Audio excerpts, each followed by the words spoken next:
सतगुरुदेव की जय। बंदी छोड़ कबीर परमेश्वर जी की जय। बंदी छोड़ गरीबदास जी महाराज जी की जय। स्वामी रामदेवानंद जी गुरु महाराज जी की जय हो।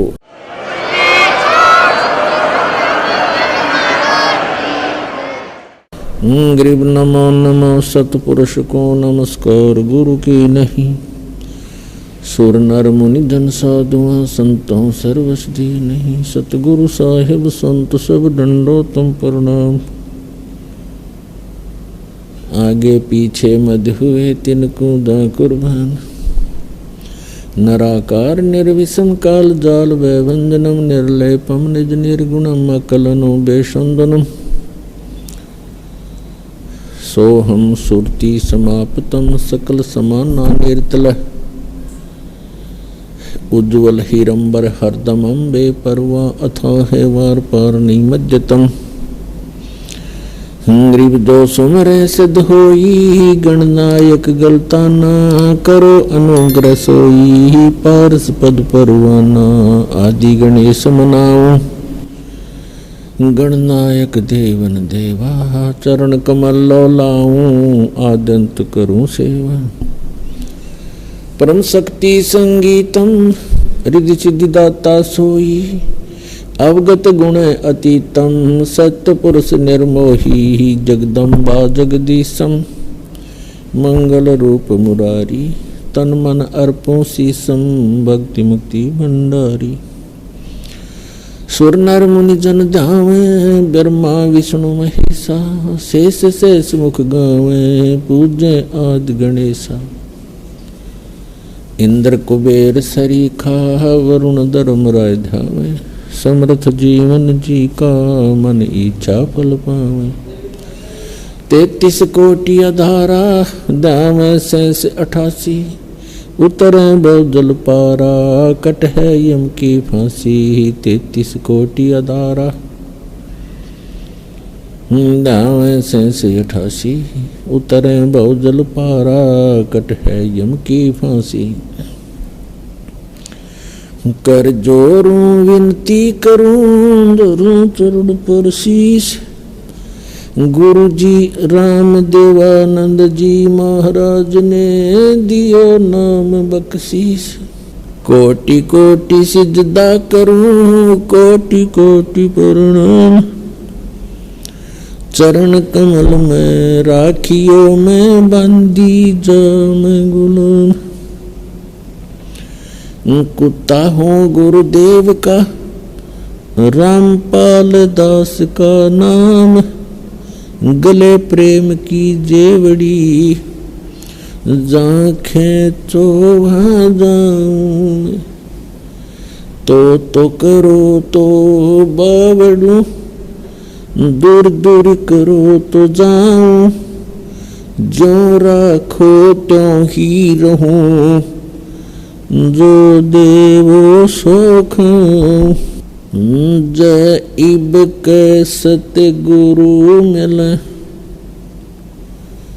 सब दुख आँखों रोए।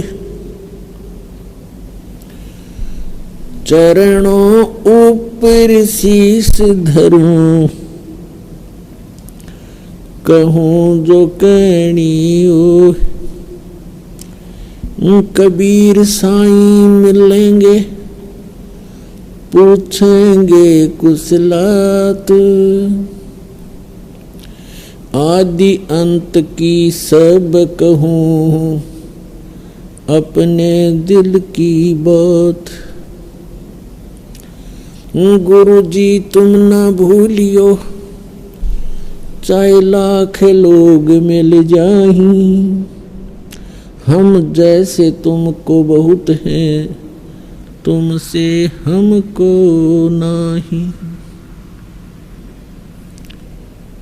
तुमरे विसारे क्या बने मैं किसकी शरण में जाऊं। शिव विरंच मुनि नारदा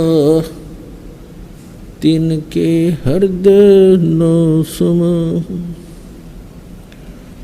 गुरु बड़े गोविंद से मन में देख विचार, हरि सुमरे सो वार हैं, गुरु सुमरे होए पार।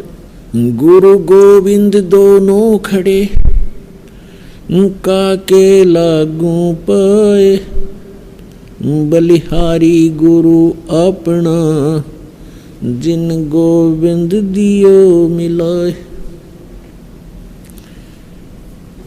सात द्वीप नौ खंड में, गुरु से बड़ा न कोई, करता करे न कर सके, गुरु करे सो होवे। परम पिता परमात्मा पूर्ण ब्रह्म सारी सृष्टि के रचनहार कबीर देव कबीर साहब जी की असीम रजा से आप सभी पुण्यात्माएं सत्संग सुनने के लिए उपस्थित हुए। इस कलयुग के अंदर सबसे दुर्लभ है सत्संग प्राप्त होना। आप जी के ऊपर परमात्मा ने यह विशेष रजा बख्शी है। आप कितनी पुण्यात्माएं हैं कि आपको सत्संग उपलब्ध हुआ।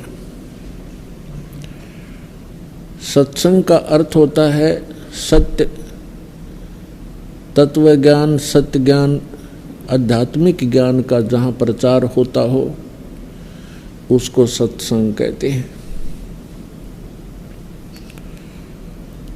अध्यात्म मार्ग के अंदर हमने अपने आध्यात्मिक ग्रंथों को ही आधार मानकर आगे कदम बढ़ाना होगा,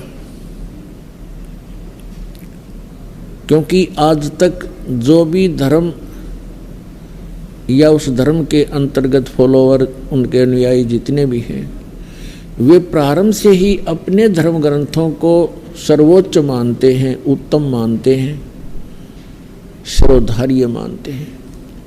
तो आज भी हमने उनको शिरोधार्य ही मानना होगा। और जो भी धर्मगुरु अपने धर्म ग्रंथों के विपरीत ज्ञान दे रहा है उसको हमने अब छोड़ना होगा, तभी हम भक्ति मार्ग में सफल होंगे। इसके लिए पवित्र श्रीमद् भगवत गीता अध्याय नंबर 16 का श्लोक नंबर 23 और 24 पर्याप्त है हमें समझने के लिए। उसमें विवरण है कि शास्त्र विधि को त्याग कर जो मनमाना आचरण करते हैं उनको न तो सुख की प्राप्ति हो सकती, न उनको कोई सिद्धि प्राप्त होती और न ही उनकी परम गति होती है। तो पुण्यात्माओं, आध्यात्मिक क्रियाएं जो हम करते हैं इन तीन वस्तुओं की प्राप्ति के लिए ही करते हैं कि अपने जीवन में हम सुखी रहें, हमारी कार्य सिद्ध हो और फिर परम गति हो। और ये तीनों ही पदार्थ शास्त्र विरुद्ध साधना करने से वंचित रह जाते हैं। इसलिए 24वें श्लोक में श्रीमद् भगवत गीता अध्याय नंबर 16 के कहा है, इससे तेरे लिए अर्जुन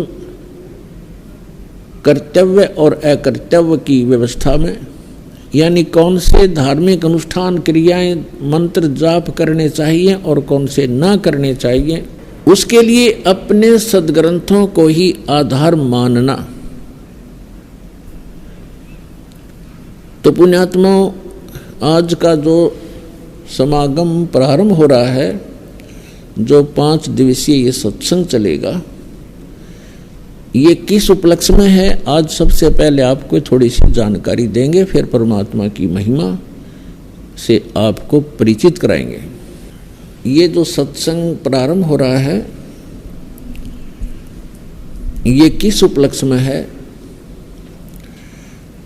आत्मा परमात्मा की खोज में वर्षों युगों से लगी हुई है, हजारों करोड़ों युगों से लगी है। और हम अपने सद्ग्रंथों में ये भी पढ़ते आए हैं कि जो सत साधना करते हैं मर्यादा में रहकर सतभक्ति करते हैं वे ऐसे स्थान पर चले जाते हैं जहाँ से लौटकर फिर प्राणी कभी संसार में नहीं आता। प्रमाण के लिए श्रीमद् भगवत गीता अध्याय नंबर 15 के श्लोक नंबर 1 से लेके 4 में प्रमाण किया है कि तत्वदर्शी संत की प्राप्ति के उपरांत, और तत्वदर्शी संत कैसा होगा वो भी इसमें प्रमाणित किया है। जो उल्टे लटके हुए संसार रूपी वृक्ष के सभी विभाग जानता है, विस्तार से जानता है, वो तत्वदर्शी संत है। तत्वदर्शी संत चौथे अध्याय के 34वें श्लोक में कहा है कि अर्जुन तू तत्वदर्शी संत से उस तत्व ज्ञान को प्राप्त कर। तो यहाँ 15वें अध्याय के 4 श्लोक में कहा है कि तत्व ज्ञान की प्राप्ति के उपरांत उस तत्व ज्ञान से इस अज्ञान को काटकर,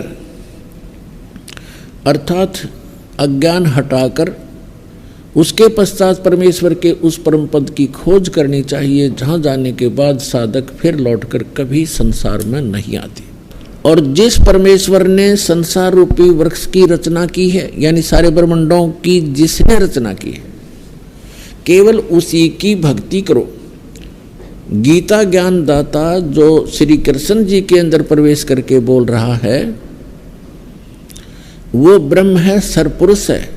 वो अपने विषय में कहता है कि अर्जुन तेरे और मेरे बहुत जन्म हो चुके हैं, तू नहीं जानता, मैं जानता हूं। मेरे कर्म और जन्म अलौकिक हैं, दिव्य हैं। प्रमाण के लिए श्रीमद् भगवद गीता अध्याय नंबर 2 श्लोक 12, अध्याय नंबर 4 श्लोक 5 और 9, अध्याय नंबर 10 श्लोक 2 में ये गीता ज्ञानदाता स्वयं कहता है कि मेरी भी जन्म मृत्यु होती है और मेरे उपासक की भी जन्म मृत्यु होती है और आपकी भी होती है।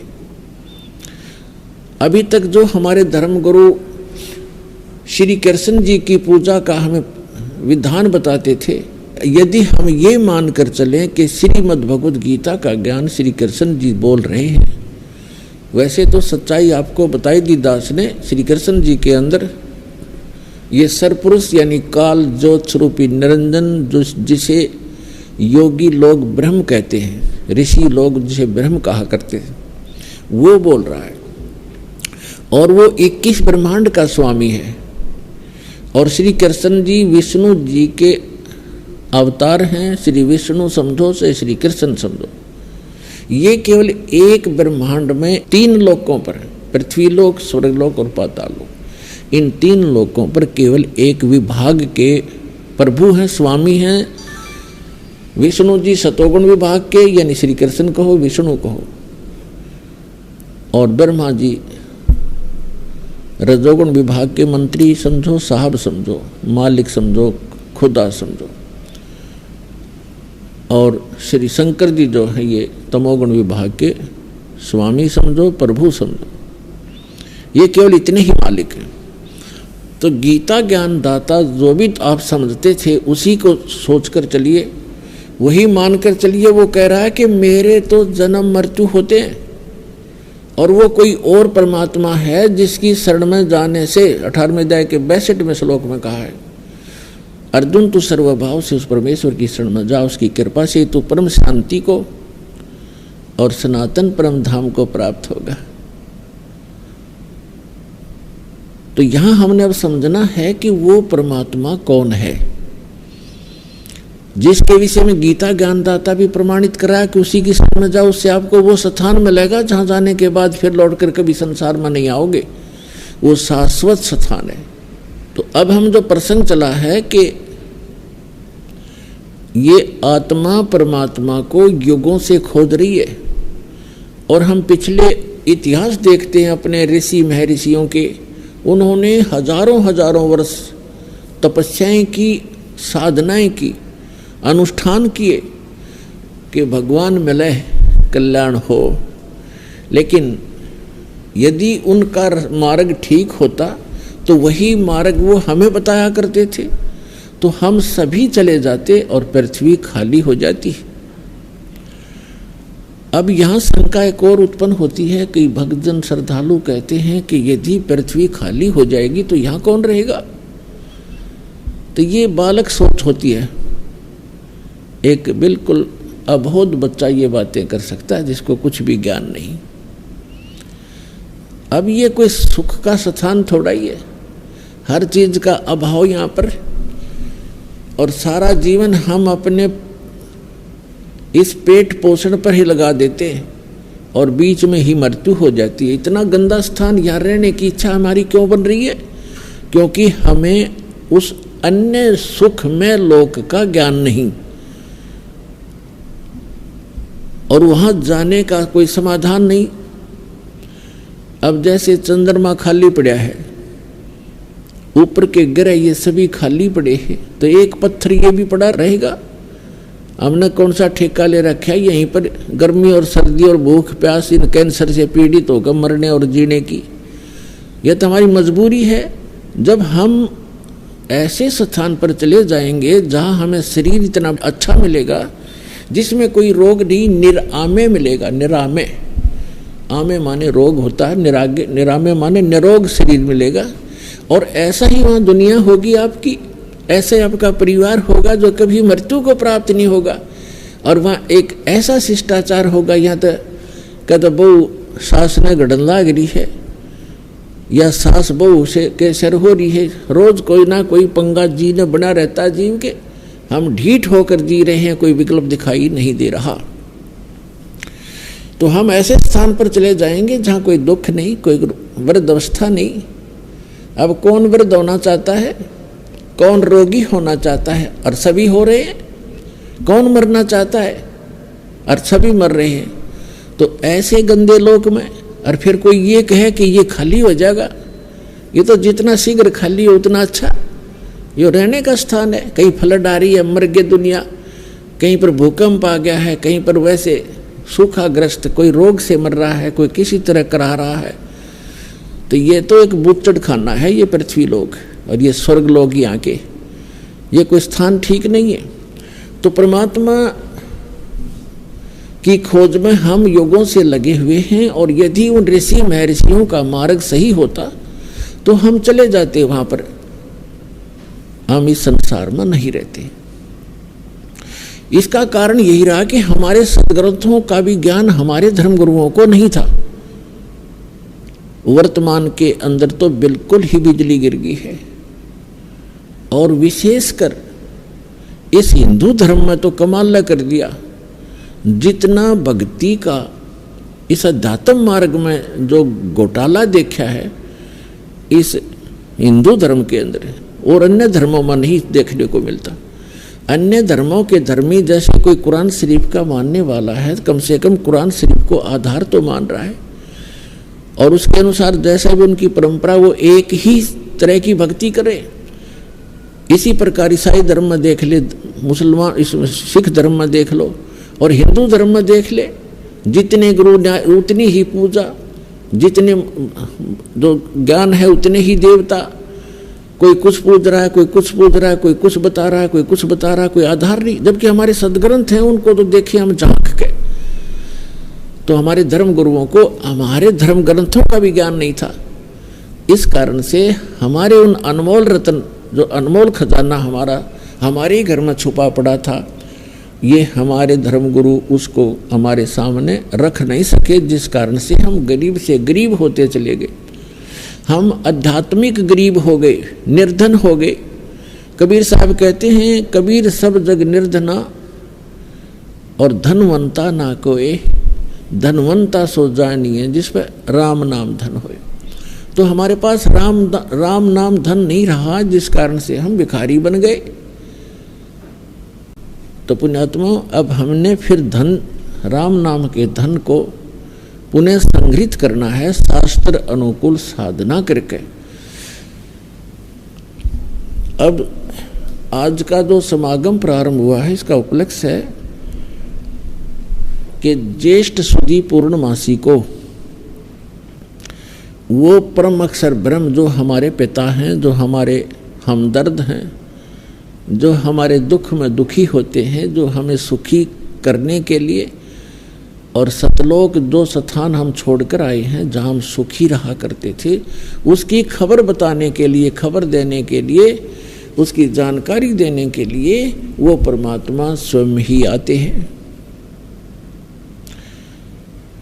और ये हमारे सदग्रंथ भी प्रमाणित कर रहे हैं। ऋग्वेद मंडल नंबर 9 सूक्त नंबर 86 और मंत्र नंबर 26 और 27 में, ऋग्वेद मंडल नंबर 9 सूक्त 82 मंत्र 1, 2, 3 में, ऋग्वेद मंडल नंबर 9 सूक्त 20 मंत्र 1 में, ऋग्वेद मंडल नंबर 9 सूक्त 94 के 94 के मंत्र नंबर 1 में, ऋग्वेद मंडल नंबर 9 सूक्त 95 के मंत्र नंबर 2 में, ऋग्वेद मंडल नंबर 9 सूक्त 96 96 के मंत्र 16 से लेकर 20 में, ऋग्वेद मंडल नंबर 9 सूक्त 54 मंत्र 3 में, ऋग्वेद मंडल नंबर 9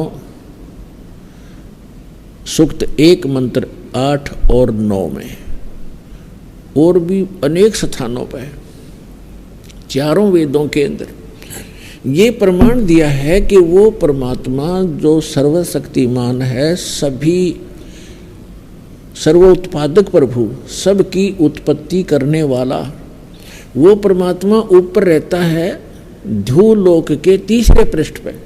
ध्रुवलोक माने तेजो में लोक, जो सौ प्रकाशित पृथ्वी सतलोक है। उस पृथ्वी पर वो परमात्मा एक गुम्बज के अंदर राजा के समान, सिर पर मुकुट है, ऊपर श्वेत छत्र है दाता का, और सिंहासन यानी तख्त पर विराजमान है। तो जिन महापुरुषों ने परमात्मा को वहाँ देखा, उन्होंने भी बताया है परमात्मा का साक्षात्कार जिनको हुआ है, क्योंकि वो परमात्मा स्वयं ही उनको लेकर के सतलोक गए थे, अपना निज स्थान दिखाकर उनको वापस छोड़ा था। उनमें से एक हैं आदरणीय गरीबदास साहिब जी, गांव छुडानी, जिला झज्जर, हरियाणा वाले। उन्होंने कहा कि श्वेत छत्र और सिर मुकुट विराजे, देखत ना उस चेहरे नु, गरीबदास ये वक्त जात है, रोगे इस पैरे नु।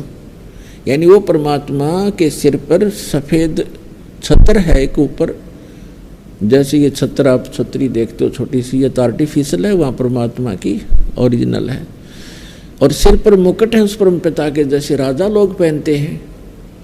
यही ऋग्वेद मंडल नंबर 9 सूक्त 82 मंत्र 1 में है कि वो सर्व उत्पादक भरपूर, सब पापों का नाश करने वाला, राजा के समान दर्शनीय है, देखने में राजा के समान तख्त पर विराजमान है, सिंहासन पर बैठा है, और वहाँ से गति करके आता है, अच्छी आत्माओं को मिलता है जो दृढ़ भक्त होते हैं। तो इन सभी वेद मंत्रों का निष्कर्ष है कि वो परमात्मा ऊपर बैठा है, नर आकार है, मनुष्य दृश्य है। जिन महापुरुषों ने परमात्मा को देखा, उन्होंने कहा हमरे ही हुनियार है हमारा सृजनहार, हमारा सृजनहार, हमारा भगवान, हमारा उत्पत्ति करता हमारे ही शकल का है, हमारे जैसी शकल का है, हुनियार हमारे जैसे रूप का है। लेकिन उस परमात्मा की सामर्थ्य और उसके शरीर की मटेरियल ऑफ बॉडी हमसे ज़्यादा शक्तिशाली और अविनाशी है, ताकतवर है, तेजों में है। तो सतलोक में जाने के बाद प्रत्येक प्राणी, प्रत्येक जीव हंस कहलाता है, हंस। और वहाँ जाने के बाद प्रत्येक का जो शरीर बनता है, वो जैसे हमें यहाँ शरीर मिला है ये कच्चा है, ये किसी कारण से भी विनाश को प्राप्त हो जाता है। वहाँ जो शरीर मिलेगा वो कभी विनाश को नहीं प्राप्त होगा। उसमें नाड़ी तंत्र नहीं है, उसके अंदर ब्लड प्रेशर, शुगर, कैंसर आदि कोई रोग नहीं होता। वहाँ वृद्ध अवस्था नहीं है, और वहाँ सदा युवा रहते हैं। जब बच्चे होते हैं ऐसे आपका परिवार होगा, और बच्चे होंगे, और एक स्थिति ऐसी आती है कि वो युवा होने के बाद फिर युवा ही रहेंगे, वो सदा वृद्ध नहीं होते।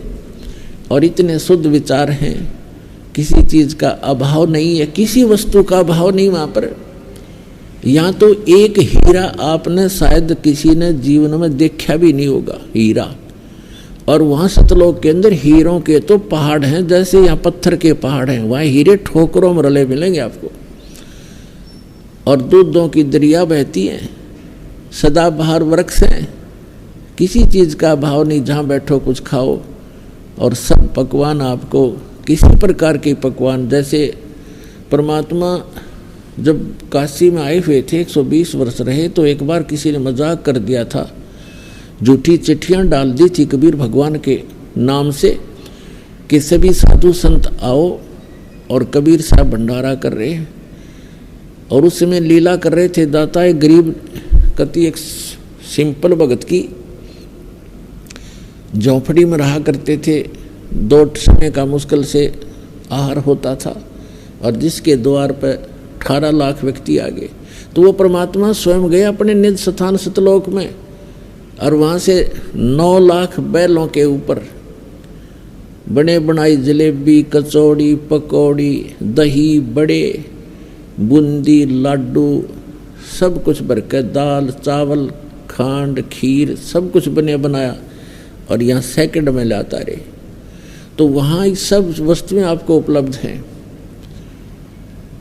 तो वहाँ कोई राग नहीं, कोई द्वेष नहीं। या तो हम कभी किसी जमीन के बंटवारे पर लड़ मरते हैं, जमीन वहीं रह जाती है और इंसान मर जाते हैं। तो ये वृत्ति खराब क्यों होगी हमारी? क्योंकि एक तो ज्ञान नहीं, और दूसरा हमारे साथ भगवान नहीं। जब हमारे साथ भगवान होगा और ज्ञान होगा, हमें किसी चीज़ का अभाव यहाँ भी नहीं रहेगा।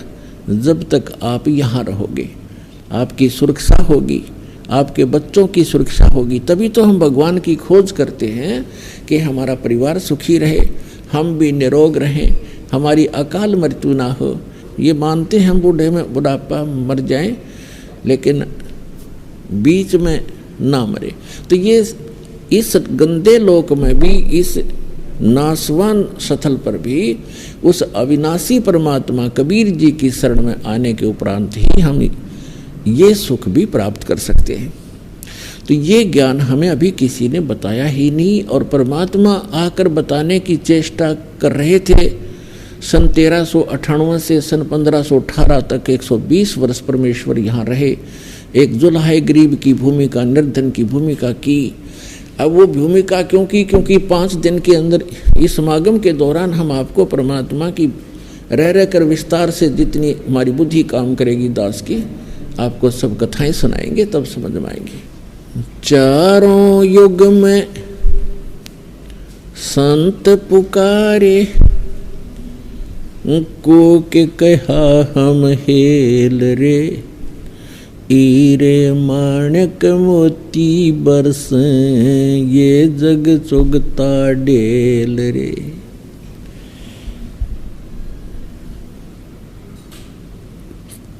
ये समागम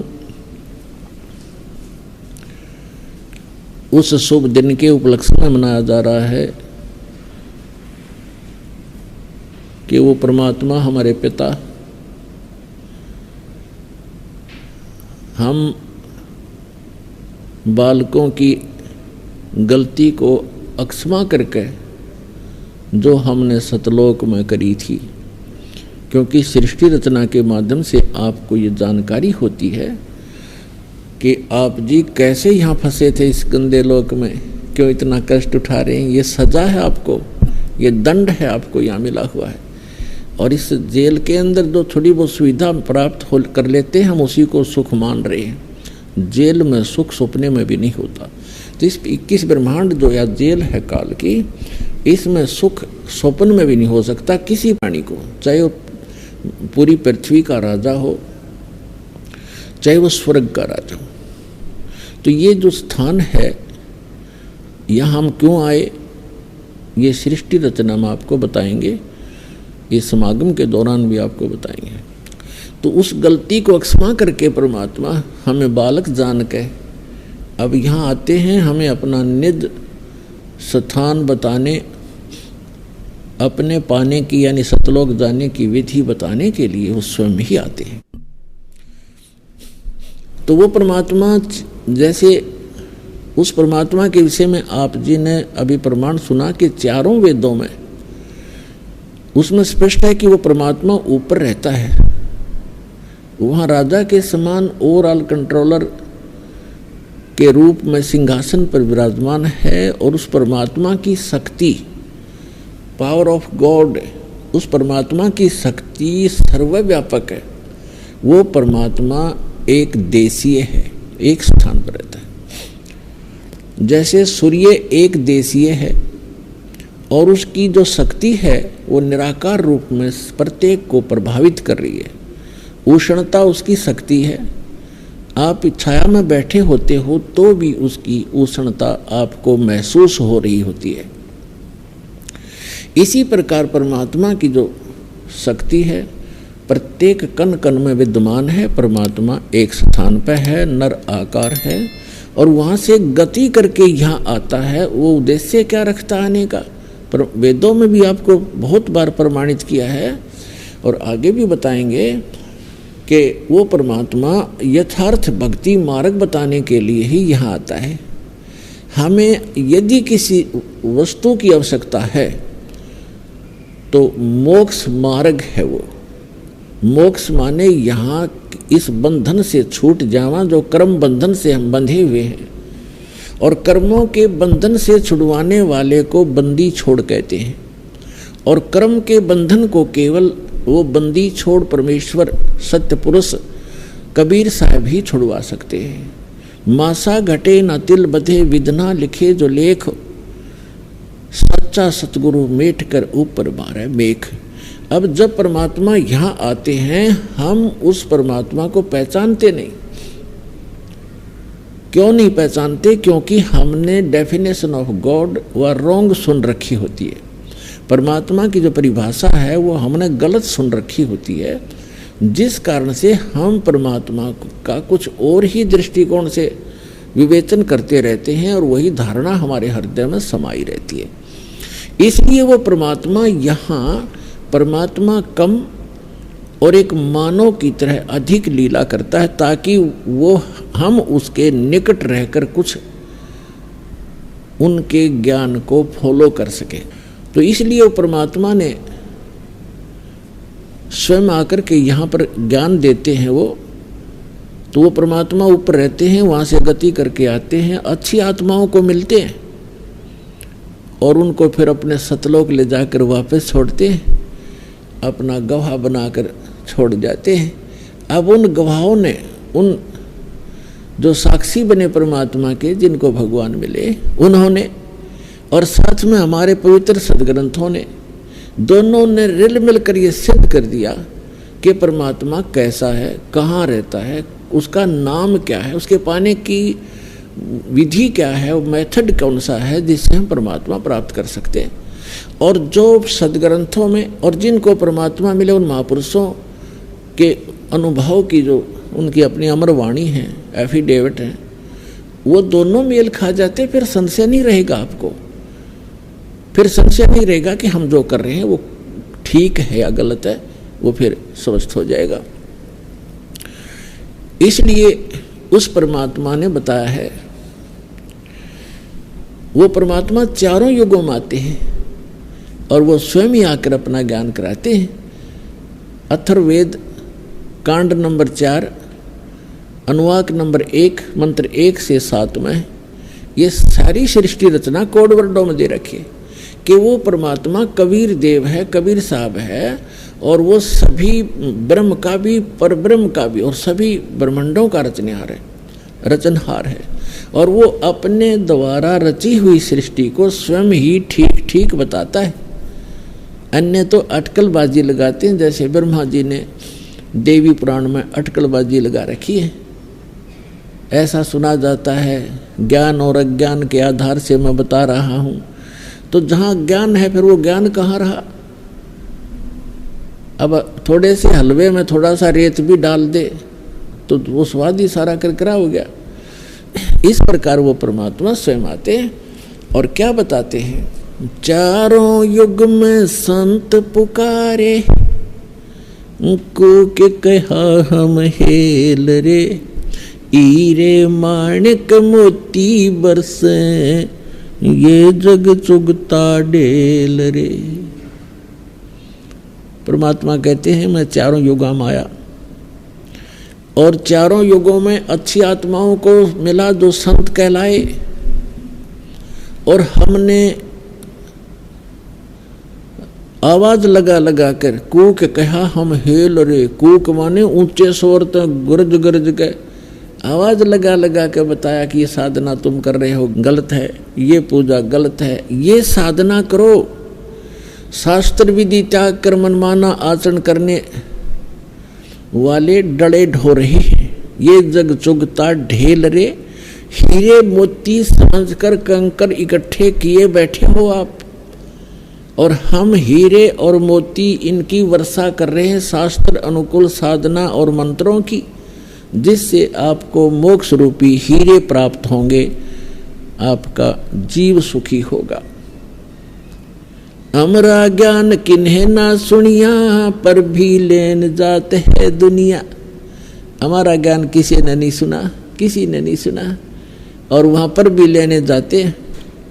जैसे आप देख रहे हो केदारनाथ के ऊपर कल से कितना भयंकर फ्लड आकर के बदल फट गया, वहाँ तहस नहस हो गई, बहुत से नुकसान हुए, बहुत से श्रद्धालु मारे गए। यदि अमरनाथ के ऊपर जाते हैं, शायद ही कोई ऐसा वर्ष गया होगा जिसमें 100, 200, 1000, 1500 ना मरे हों दर्शक श्रद्धालु।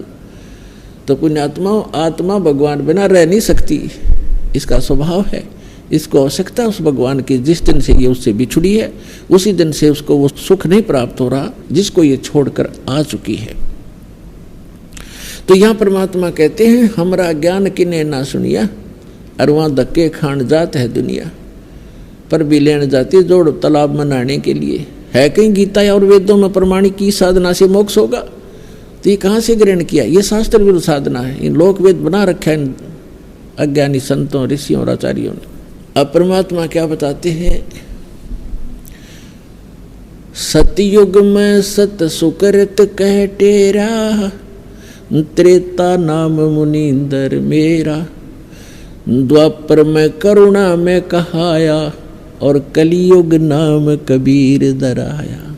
चारों युग में संत पुकारे, और कूक कहा हम हेल रे। हीरे माणिक मोती बरसे, ये जग चुगता ढेल रे। पुण्यात्माओं, किसी भी महापुरुष का इतिहास आपको नहीं मिलेगा जो चारों युग के अंदर आए हों, और चारों युग से आगे की भी जो जिन्होंने जानकारी दी हो, और सृष्टि की रचना की जानकारी जिन्होंने दी हो, तो वो परमात्मा है जिसने अपने द्वारा रची हुई सृष्टि को ठीक ठीक बताया। क्या बताया है? परमात्मा इस वर्तमान के चल रहे चतुर्युगी में सबसे पहले सतयुग के अंदर सत सुकृत नाम से यहाँ प्रकट हुए थे, और ये लीला ऐसी ही करते हैं। परमात्मा वो परम अक्षर ब्रह्म, इनफैक्ट वास्तव में यदि कोई भगवान है, परमात्मा है, तो एक ही है। परमात्मा एक है, प्रभु अनेक हैं। पुण्यात्मा, धीरे धीरे आप बच्चे हो, इस अध्यात्म मार्ग की जब आप PhD कर लोगे तब इन कोड वर्डों को समझोगे। अभी तो हम सभी को ही भगवान कह देते हैं, सभी को परमात्मा कहते हैं। फिर आपको लास्ट में एक ही परमात्मा नजर आएगा। जैसे श्रीमद् भगवद गीता अध्याय नंबर 15 के श्लोक नंबर 16 और 17 में 3 पुरुष हैं, एक सरपुरुष, एक अक्षर पुरुष। सरपुरुष ये ब्रह्म है जिसके लोक में हम रह रहे हैं, ये काल है। ये 21 ब्रह्मांड का पुरुष है, 21 ब्रह्मांड का स्वामी है, 21 ब्रह्मांड का मालिक है, केवल 21 ब्रह्मांड का। और एक ब्रह्मांड के अंदर ये पृथ्वी लोक, स्वर्ग लोक, पाताल लोक, ब्रह्मा विष्णु महेश के लोक, धर्मराय का लोक, निरंजन का लोक, और आगे दुर्गा का लोक, ये सारे मिलाकर एक ब्रह्मांड कहलाता है। ऐसे ऐसे 21 ब्रह्मांड है, उनका प्रभु है, उनका स्वामी है ये ब्रह्म। लेकिन ये परमात्मा नहीं है, ये काल है। और 7 संग ब्रह्मांड का स्वामी है जो परब्रह्म, जिसको अक्षर पुरुष कहते हैं। तो वो भी स्वामी है 7 संग ब्रह्मांड का, लेकिन वो परमात्मा नहीं है। परमात्मा वो होता है जो श्रेष्ठ आत्मा हो, श्रेष्ठ आत्मा वो होता है जो किसी को दुख ना दे, सुख के अतिरिक्त उसके कोई विधान ना हो। तो वो परमात्मा सत्य पुरुष है जो असंख्य ब्रह्मांड का स्वामी भी है और परमात्मा भी है। वो सत्य पुरुष है। जैसे श्रीमद् भगवद गीता अध्याय नंबर 15 के श्लोक 16 और 17 में 3 पुरुष हैं, एक सरपुरुष, एक अक्षर पुरुष। सरपुरुष को हम काल कहते हैं, ब्रह्म भी कहते हैं, सरब्रह्म भी कहते हैं, और अक्षर पुरुष को अक्षर ब्रह्म भी कहते हैं और परब्रह्म भी कहते हैं संत भाषा में। और तीसरा जो परमात्मा, उसे परम अक्षर ब्रह्म भी कहते हैं, उसको परम अक्षर पुरुष भी कहते हैं, और उसको परमेश्वर भी कहते हैं, सत्य पुरुष। सत्य माने अविनाशी, पुरुष माने प्रभु परमात्मा। तो ये जो तीसरे नंबर का परमात्मा है, इसके विषय में गीता अध्याय नंबर 8 के श्लोक नंबर 1 में अर्जुन ने पूछा कि भगवान आपने गीता अध्याय नंबर 7 के श्लोक नंबर 29 में कहा है कि तत्ब्रह्म को जानकर और सारे धातु से परिचित और सभी कर्मों से परिचित केवल साधक जरा और मरण से छूटने का ही प्रयत्न करता है, संसार की किसी वस्तु को वो नहीं चाहता। तो वो ऐसा वो तत्ब्रह्म है। तो 8वें अध्याय के प्रथम मंत्र में गीता जी में पूछा है किम तत्ब्रह्म, वो तत्ब्रह्म क्या है, वो कौन है वो तत्ब्रह्म। तो गीता अध्याय नंबर 8 के श्लोक नंबर 3 में गीता ज्ञानदाता कहता है वो परम अक्षर ब्रह्म है, वो सर्वशक्तिमान परमात्मा, परम अक्षर ब्रह्म, सबसे श्रेष्ठ। परम माने श्रेष्ठ, अक्षर माने अविनाशी और ब्रह्म माने परमात्मा। अब जैसे अक्षर पुरुष को भी अक्षर पुरुष कहा है, परब्रह्म को भी अक्षर माने अविनाशी, लेकिन यहाँ परम अक्षर पुरुष कहा है कि उस वास्तव में अविनाशी परमात्मा वो है श्रेष्ठ, सबसे श्रेष्ठ। अब जैसे एक स्टील भी धातु है, काफी लंबे समय तक रह जाती है। एक मिट्टी की धातु का बना हो, जैसे एक मिट्टी से बना हो, एक स्टील से बना हो, तो उस मिट्टी वाले की तुलना में वो स्टील वाला स्थायी ज़्यादा है, लेकिन उसका नाश होगा एक दिन, उसको जंग लगेगा। और वास्तव में सोना जो है उसको जंग नहीं लगता, तीसरा मटेरियल वो समझो। तो ऐसे वो परमात्मा परम अक्षर ब्रह्म है। तो गीता अध्याय नंबर 15 के श्लोक नंबर 16 और 17 का ये निष्कर्ष है कि इस पृथ्वी वाले लोक में, नाशवान लोकों में 2 प्रभु प्रसिद्ध है, एक सरपुरुष एक अक्षर पुरुष। और इनके अंतर्गत जितने प्राणी हैं वो भी नाशवान है। जीवात्मा तो किसी की भी नहीं मरती, वो तो पशु पक्षियों की भी नहीं मरती, वो तो अलग विषय है। फिर 15वें अध्याय के 17वें श्लोक में कहा है, 15वें अध्याय के 17वें श्लोक में कहा कि उत्तम पुरुष है तू अन्य। उत्तम पुरुष माने श्रेष्ठ भगवान पुरुषोत्तम, वो तो इन दोनों से अन्य है, सरपुरुष और अक्षर पुरुष से। और परमात्मा इति उदारते, जिसको परमात्मा कहा जाता है, परमात्मा श्रेष्ठ, श्रेष्ठ आत्मा जो कभी दुख ना दे किसी को। और यह लोक तर्मावेश विवर्ती अवैश्वर है, जो तीनों लोकों में प्रवेश करके सबका धारण पोषण करता, वो है अविनाशी परमात्मा। तो ये परमात्मा परमेश्वर, ये जो तीसरे नंबर का भगवान है, ये है हमारा सबका जनक है, ये है वास्तव में परमात्मा। बाकी स्वामी है, प्रभु है। तो यहाँ थोड़ा सा आपको धीरे धीरे सारा ज्ञान कराएंगे। तो क्या बताया है कि चारों युग में ये परमात्मा आते हैं और ये लीला करते हैं। जैसे गीता, जैसे ये जो ऋग्वेद मंडल नंबर 9 और सूक्त नंबर 1 मंत्र 8 में कहा है कि वो परमात्मा सब पापों का नाश करने वाला परमात्मा हमारा 3 प्रकार की 3 सतिथि से हम सबका धारण पोषण करता है। वो 3 सतिथि कैसी है?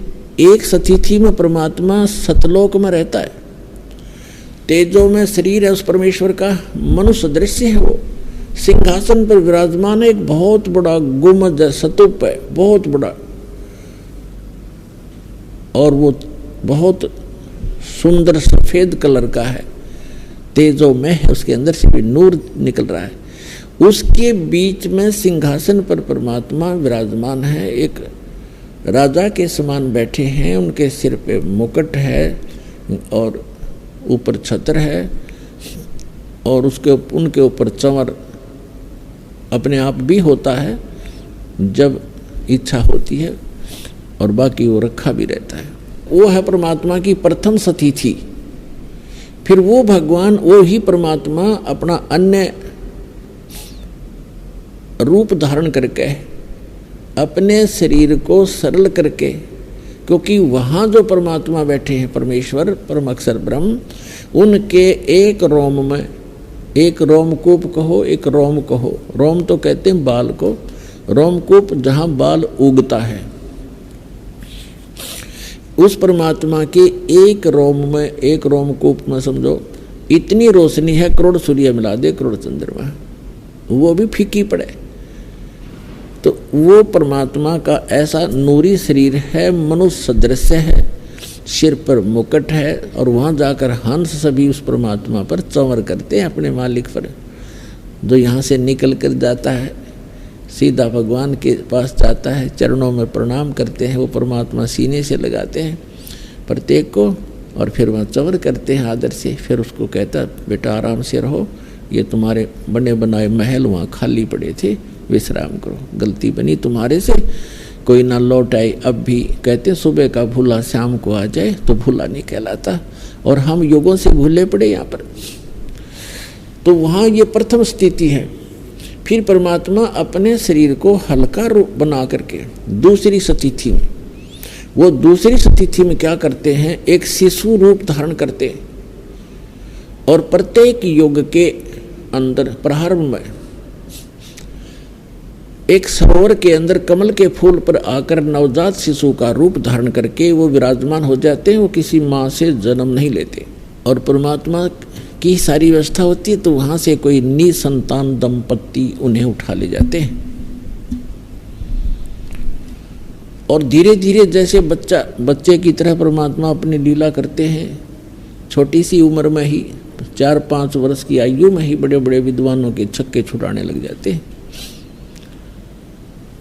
और धीरे धीरे बड़े होते हैं और एक नेक नागरिक की भूमिका करते हैं। हाथ से काम करके कम से कम संग्रह करते हैं, झोंपड़ी में रहते। जैसे पहले तो वैसे तकरीबन ये महल वगैरह बहुत कम थे, झोंपड़ी ही डाला करते थे सभी। तो वो परमात्मा एक ऐसी लीला करते हैं कि भक्त को अधिक संग्रह करने की आवश्यकता नहीं है। भक्त वही होता है जो उस लोक की परंपराओं से हटकर आध्यात्मिक परंपराओं के आधार से अपना जीवन निर्वाह करे, उसके आधार से चले, वो भक्त कहलाता है। अन्यथा जैसे भक्ति मार्ग पर चलने वाले व्यक्ति, कोई मार्ग पर चल रहा है, सफर यात्रा कर रहा है, तो वो कम से कम ही भार लेकर चल सकता है। और ये आपको खूब मालूम है, जो पहले यात्रा करते थे, पैदल जाते थे, तो एक थैला डालते थे काख में, उसमें एक चद्दर और एक धोती कुर्ता, नथिंग एल्स। तो कहने का भाव ये है, हमने जाना सतलोक में और हम यहाँ वजन रख लिया ज़्यादा, या कोठी मेरी है, ये कार मेरी है, 5 प्लाट ले लिए हैं और इतने एकड़ जमीन बना ली, राजा बन गया, ये राज मेरा है। इस सब को सिर पे रखे हुए एक कदम भी नहीं चल पा रहा, तो फिर हमें ज्ञान होगा कि हमने इतना वजन नहीं उठाना चाहिए जो हमारे सफर को बाधा करे। इसलिए कम से कम संग्रह करो, और ये परंपराएं जो हमने बना रखी हैं, ये ही हमारा दुख का मूल है, जड़ है ये दुख की। ब्याह शादी में लोग दिखावा ड्रामा करना, नाचना गाना, डीजे बजाना, कोई बात है ये? हमने बहुत से देखा, पहले दिन डीजे बजा रहे हैं, लड़के का विवाह है, धरती तोल रखी, अगले दिन वो दूल्हा ही मर जाता है दुर्घटना के अंदर। अब टक्कर मार कर रो रहे हो, अब बजाओ डीजे। तो ऐसे गंदे लोक में, और हम ये ऐसी परंपराएं बनाकर अपना जीवन नाश कर रहे हैं। दहेज लेते हैं लोग, दिखावा देते हैं, तो ये नहीं करना चाहिए हम, क्योंकि सारा जीवन कमाते रहते हैं, फिर उठाकर ब्याह और कोठी पर लगा देते। तो हमने सिंपल मकान जो भगवान अलाउड करे उतना ही बनाओ, चाहे अपनी झोंपड़ी डाल लो, दया करता है भगवान तो मकान बना लो, आपकी व्यवस्था है तो। एक झोंपड़ी भी अच्छे ढंग की बनाई हुई उतना ही काम करेगी जो आपके महल करेंगे। और आजकल के पक्के मकानों से झोंपड़ी जो डाली जाती थी वो गर्मी सर्दी दोनों से प्रोटेक्ट करना करती थी। आज एसी बिना काम करे तो वो करा करती थी। तो जैसा भी है, देश काल परिस्थिति जो बदल गई है, तो हम कैसे भी मकान बना कर रहे हैं, लेकिन भगवान की भूल ना पड़े और इन परंपराओं को कम करें हम, ताकि जैसे कि आज के हमारी रिवाज बन गई है, बेटी को हमने दुश्मन बना लिया गलत परंपराएं करके। क्योंकि लड़की जन्म होते ही हम ये मान लेते हैं ये बाहर बन गई, क्योंकि इसका विवाह करना 2-4 लाख रुपया लगाने पड़ेंगे तब कोई ग्रहण करेगा, फिर उसको बच्चा होगा, कदे पी लिया, कदे छूत छक, कदे फलाना, फिर भात हो गया। तो ये क्या आवश्यकता है इन चीज़ों की? ये अपने ये मैन मेड हैं, गॉड मेड नहीं है। और हमने इनको ख़त्म करना पड़ेगा। तो बेटी देखना, सब चाह करेंगे बेटी हो, क्योंकि वजन ही नहीं रहेगा हमारे ऊपर। तो और बेटी बिना फिर बेटे के गाडोगे, बेटी ना होगी तो फिर ब्याह कितना होगा, अगला बेटी ना होगी तो किसी के। तो हमारी बुद्धि पर पत्थर पड़ गए, हम भगवान से दूर होकर समाज में ही रंग गए और उसी दृष्टिकोण से सोचने लग गए। तो इनसे ऊपर उठना पड़ेगा, तब हम भक्ति कर सकते हैं। हम सतलोक चलना है तो इन मर्यादाओं का अपना पालन करना पड़ेगा। यदि आप विद्यार्थी हैं तो विद्यार्थी वाला ही काम करे, और फिर वो अगर वो बच्चों में गधों पर बैठकर घूमता है गांव में जाकर तो विद्यार्थी नहीं है और स्कूल आता नहीं है। इस प्रकार आप जी ने ये अन्य परंपराएं त्यागनी होंगी। तो कहने का भाव ये है कि परमात्मा स्वयं आते हैं, एक लीला करके दिखाते हैं कि भक्त को केवल इतना ही पर्याप्त है, इससे अधिक नहीं।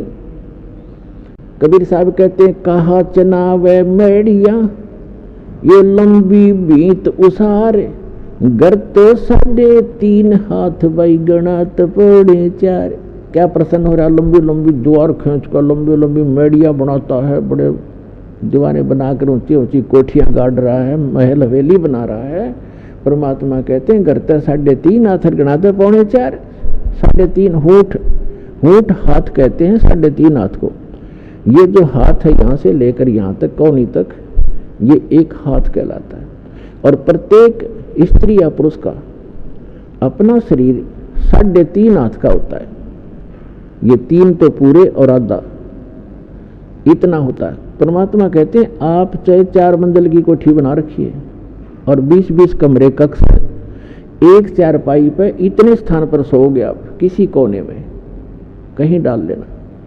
तो बाकी बकवाद किस लिए कर रखी है? तो परमात्मा कहते हैं, घर तो 3.5 हाथ और गणा तो 4.25। कहने का भाव ये नहीं है कति माप के 3.5 हाथ होना लो, यानी आवश्यकता से अधिक बनाने की कोई आवश्यकता नहीं, वो हमारी मूर्खता होगी। आवश्यकता अनुसार मकान बनाओ, 2 कमरे हैं, 3 चाहिए, 4 चाहिए, अपने परिवार अनुसार, या एक में ही काम चलता है तो क्यों डले डोए बेमतलब के। भक्ति उद्देश्य रखे और भक्ति में बाधा करे, उस वस्तु और उस रिवाज को तुरंत त्याग दे, परंपरा को। अब प्रसंग चल रहा है, हम उसी पर आते हैं। तो वो परमात्मा प्रत्येक युग में आते हैं और प्रत्येक युग में ऐसी लीला करते हैं, कमल के फूल पर आकर विराजमान होते हैं। और कमल का फूल जल में होता है, जिस कारण से हमारे सदग्रंथों में उस परमात्मा को नारायण कहते हैं।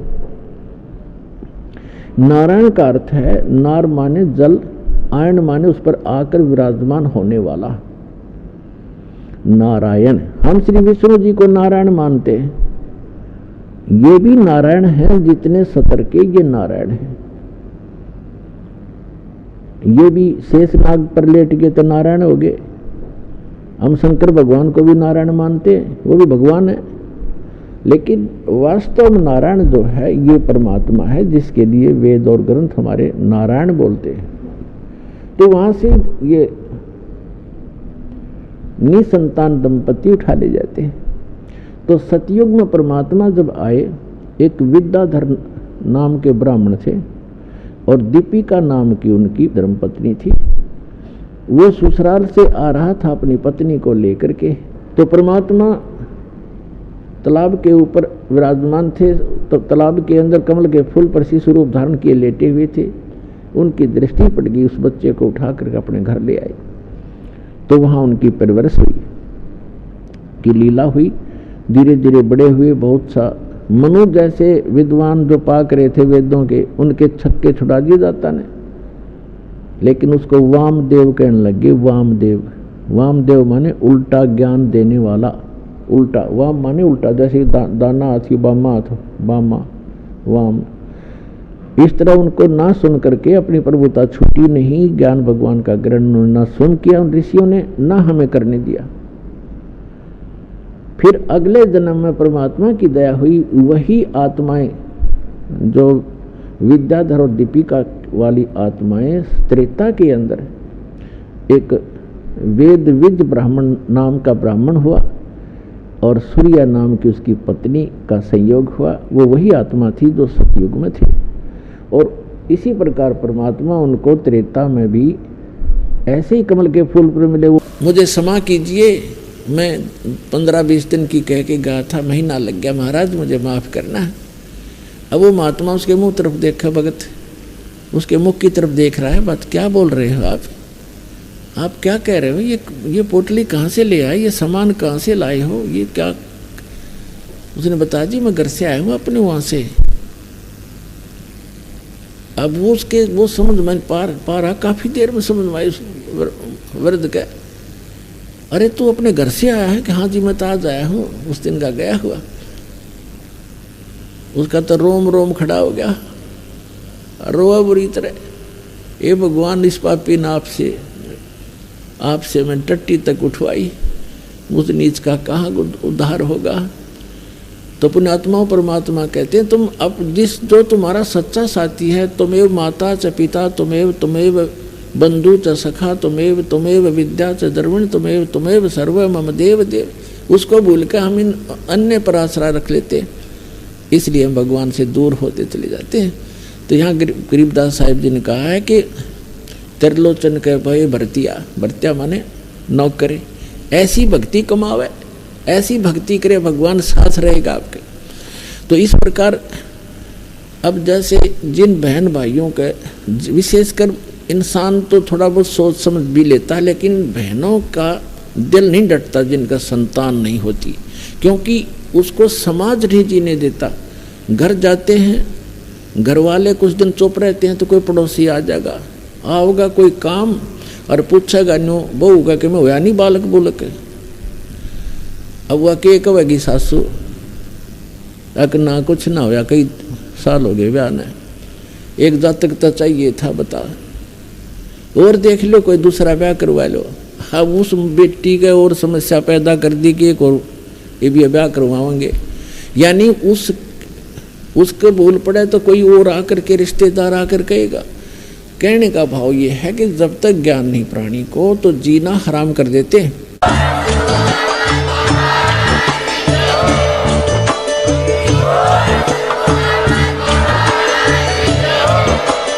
आप सुन रहे थे जगत गुरु तत्वदर्शी संत रामपाल जी महाराज जी के मंगल प्रवचन। अधिक जानकारी के लिए विजिट कीजिए हमारी वेबसाइट www.jagatgururampalji.org। संत रामपाल जी महाराज जी के शुभ आशीर्वाद से पूरे विश्व भर में 500 से भी ज्यादा नाम दीक्षा केंद्र हैं, जिन पर संत रामपाल जी महाराज जी द्वारा ऑनलाइन निशुल्क नाम दीक्षा दी जा रही है। अपने नजदीकी नाम दीक्षा केंद्र का पता करने के लिए संपर्क करें 8222880541।